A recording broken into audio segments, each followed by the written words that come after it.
Get this thing flipped around so you can see me.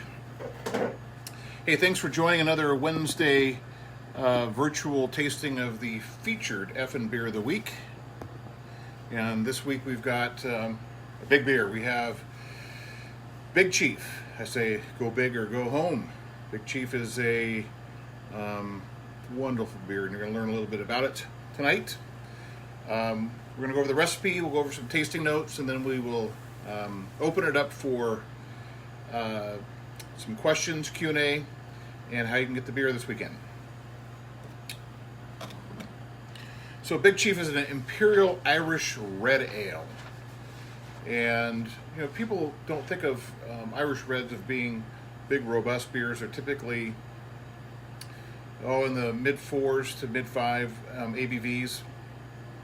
Malty rich, but never Imperials is not what comes to mind.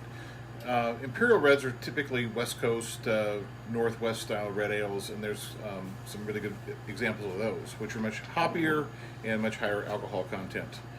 This is an Imperial Irish Red Ale. It's 8.3% alcohol by volume. That's a big beer, and it's got 69 IBUs, International Bittering Units. So when you're doing some home brewing of this, the scale for your original gravity, you're shooting for a 1074, and terminal gravity at 1012. So pretty low, good fermentation. 2 weeks at proper conditions, you can get that down to 1012 with some healthy yeast. Color on this is 30 SRM, and we've been going over the color scales. We've been watching these. This is, if you get to some light, you got some opaqueness through it. It's a nice, really rich, deep, dark, reddy hue. Pretty dense in color, though.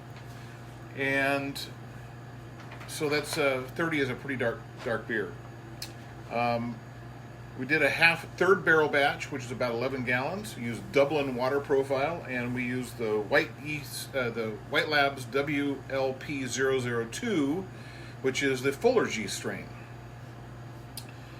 So the malts we use, there are 4 different malts, and they're all from our favorite maltster, Crisp. Crisp is our favorite maltster from the UK, and they do all floor malting. So that's really gives us the most richest and the most robust flavor profiles that we're looking for.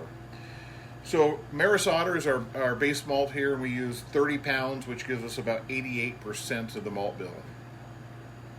Then we've got Crisp Crystal 45, which is a lower color crystal malt, but it's got significant sweetness to it. 2 pounds for 5.9% of the malt bill.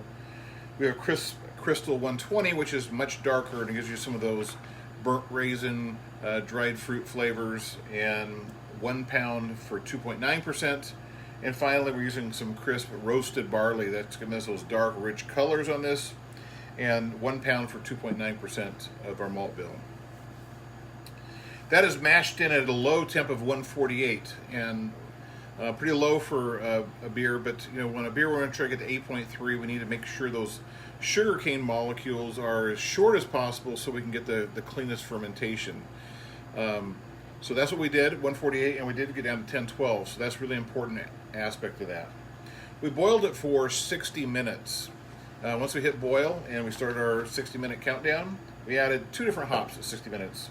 We added 1 ounce of Northern Brewer, which gave us 15 IBUs, and 5 ounces of UK Goldings from the East Kent Valley, which gave us 50 IBUs. And then with 15 minutes left in the boil, we added 1 ounce of UK Goldings, gave us another 4 IBUs. So not a lot of hops put in there, but we got 69 IBUs for the bitterness. We transferred to our fermenter at 65 degrees. We let it rise to 68 degrees for 2 weeks. 2 weeks is pretty critical to make sure we can get this as cleanly fermented as possible. Went to cold conditioning for 32 degrees for a week to clean the beer out, and then we kegged it and forced carbonate to 1.5 volumes. It was freshly bottled today. So let's give it a smell here. Oh, nice, rich, malty tones, hint of sweetness, a hint of maybe a little smoky, dark malt, maybe a little chocolate, and just I don't get any really any hop character out of it at all.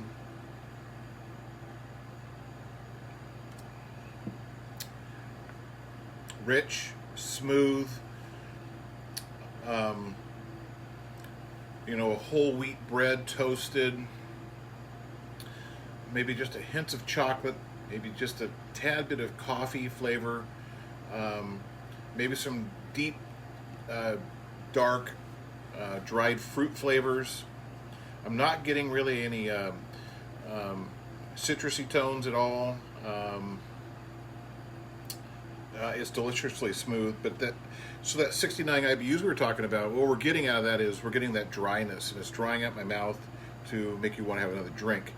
So it's got enough because there's a big, rich, sweet flavor to it. If we didn't have those hops in there, it would taste very sweet. So it's not tasting sweet at all. We're getting that nice, really rich malty tones with some of those dried fruit flavors. Getting just a little chocolate, little coffee. Let me take another taste here.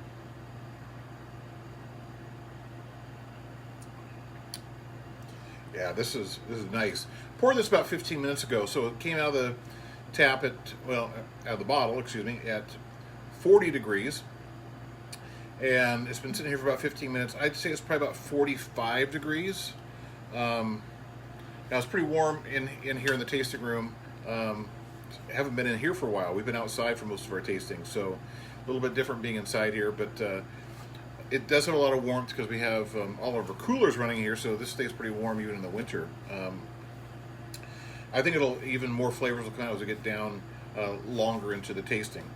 So it's rich. What would I want to have with it? Well, first of all, it's a nice.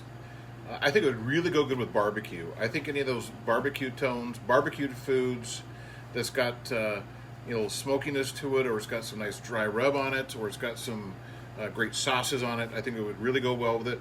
Chicken wings, I think, go really well. But I also think after dinner drink, this would go really good with maybe a little bit of dark chocolate. I think eating that and having this beer. I think those are some great pairings. So I'm going to look and see if we've got any questions coming up here, so I can maybe answer some of your inquisitive side of your brains there. We got Mark, we've got Charisse, we've got Cindy, we've got Brenda, we've got Zach. And Anthony says, doesn't look like there's too much carbonation. So we have, again, like most of our beers, which are British influenced beers, we're replicating how the carbonation would be in the UK. 1.5 carbonation, CO2 levels, and so that's going to give us there's definitely when it's poured, you can see the carbonation bubbles coming up. But it's not an overly carbonated beer. That really is going to hide the rich tones and flavors. So by design, it's a lighter carbonation. Good beer to age. I think it would age really well. I think being at 8.3% and with the hop amounts in there, I think it would withstand aging. I don't think it'd take a lot of effort to age it because it's so good right now. But I think it would do really well. Is the Big Chief any relation to the Brothers Cascadia Big Chief beer? No. So our normal Irish red ale is Chief Lightfoot, and this is not exactly the same recipe doubled up, but it's similar. And a lot of our Imperial versions of beers, we just put the big in front of the first word. And so I think it just answered, how does this compare with Chief Lightfoot? Well, Chief Lightfoot is a 5.5% alcohol. This is 8.3. This is richer, more flavorful. It's just more of everything. I really like Chief Lightfoot. That's a beer that you can drink a lot of, and it's just really enjoyable. I wish I was. Frank says, I wish I was there. A vendor down here. If there was a vendor down here near Bonnie Lake to buy FN, well, you just need to go in there and tell them that's what you want, and if you ask for it, maybe you can get it. It's in 22-ounce bottles. So let me grab a bottle so I can show it to you.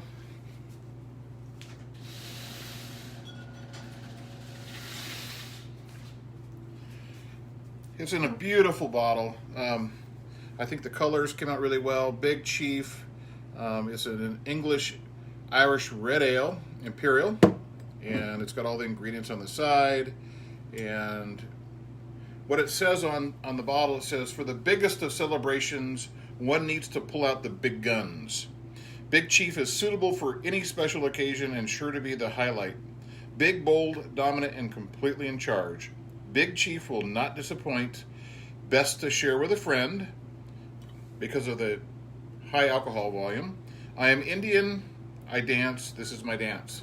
So Chief Lightfoot used to be on the sidelines every weekend for the Stanford Indians. And he was a real chief, and he donated his time and came out and did that in his full Indian garb. And there was the sensitivity of Indians. Even though it was a real Indian and he was doing it for his pride and joy, they changed their name to the Stanford Cardinals, and Cardinal for the color. And this is the color of the Stanford team. That's the Cardinal red. Is there any reason this is only available in bottles instead of growlers? Well, yeah, I think it's just common sense that an 8.3% beer typically should be drank out of its lesser quantities, and so you're encouraging people to drink a lot more when you put it in a 64-ounce growler versus a 22-ounce bottle. And I just think because of the amount of volume on these beers, these bottles will probably, although there's only 36 bottles left because we've pre-sold a whole bunch already. They're not going to probably fly out all this weekend, and we want to keep the beers fresh when they're on tap. So that's one of the reasons on a bigger beer like that. Have you ever had Big Chief on tap? We have. So typically what we do when we do this beer when times are normal, we'll do some bottling of Big Chief. We'll probably brew a couple batches of it, and we'll do some of it on tap, and so we can have pints in the taste room. But things are a little different right now with the COVID and our taste room being only curbside pickup. So the bottles are $10, 22-ounce bottles. You can order them by going to the foggynogginbrewing.com website, hit the beer tab, and right there you can see everything's available. You send us an email is what it instructs you to do and place your order. Then we send you a invoice, and then you can pick it up Friday or Saturday. Just let us know when you're ordering which day you want to pick it up. Friday or Saturday between 4 and 5 p.m. we'll have it ready for you. This bottle is, there's only 36 more left of these as of when I started, and maybe there's some orders already coming through. But we also have 8 beers for growler fills, including, we sold out last week of the Cease and Desist Skittles IPA. It'll be back on tap this week, so we have bottles and growler fills of that beer too, which is listed on the beer tab on our website. As well as there's completely 8 beers for growler fills, and then there's a nice selection of bottles that you can get this week too. So take a look at what's available so when you make your orders there. Well, let's taste it again, because it's tasting really, really good.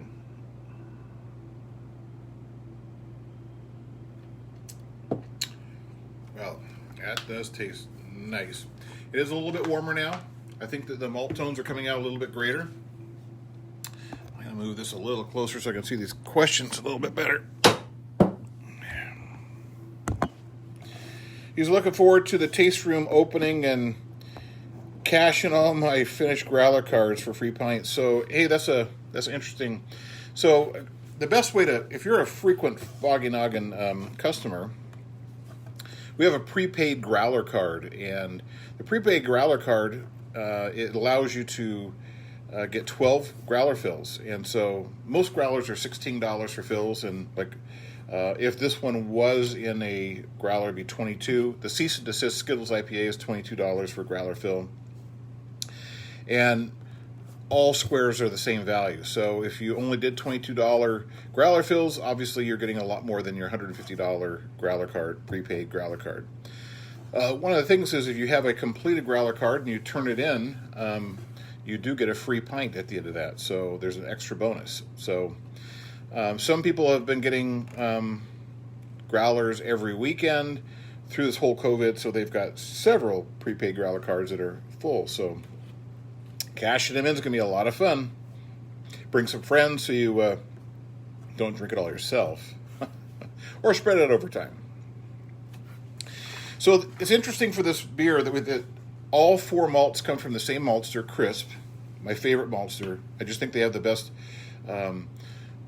lineup of doing floor malted barley, and just their quality is exquisite, and it's just amazing. So we've got crisp Maris Otter, 30 pounds, 88% of our malt bill. Then we've got crisp Crystal 45, 2 pounds, 5.9%. Crystal 120, 1 pound for 2.9, and their crisp roasted barley, 1 pound for 2.9. That's all mashed in 148 degrees. It's really critical you want a low temp on a big beer like this if you want it to ferment clean and not have a lot of residual sugar left in there. And 148 for 1 hour, then we sparged it with 170 degree water, stripped all the grains off of the husks, collected them in the boil kettle, boiled it for 1 hour. At 60 minutes, we added UK Goldings from the East Kent Valley, 5 ounces, which gave us 50 IBUs. And then we also at 60 minutes added 1 ounce of Northern Brewer, which gave us 15 additional IBUs. Then at 15 minutes left in the boil, we added 1 ounce of the UK Goldings to give us another 4 IBUs. Transferred it into our fermenter at 65 degrees, and then we let it stay in there for 2 weeks. Pulled it out and put it into our secondary, which is at 32 degrees for 7 days, and then we kegged it, force carbonated it, and it was bottled today. It's delicious. This is what the bottle looks like. This is how you're going to get it. They're all freshly bottled. There's only 36 bottles left, so if you want some for this weekend, place your order, send us an email, and make sure you let us know which day you want to pick it up. And you'll have an invoice sent to you. You can add bottles and growler fills and merchandise like this beautiful FN hat. We have t-shirts, we have glassware. I recommend that you drink it out of proper glassware. This is a Foggy Noggin 20-ounce Imperial English pint. It's really a proper pint because that's what the standard is when you get to England. And so this is the best way to drink it. It allows your nose to get into the beer. There's a big opening there, so you can smell it, and that helps you bring up all the flavors when you're drinking it, when you can actually smell everything.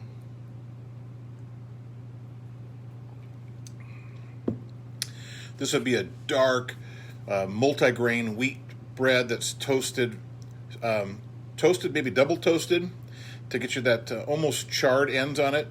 I'm getting some burnt raisin flavors, some dried fruit flavors, a little bit of chocolate, and a little bit of just a tiny bit of coffee maybe just in there.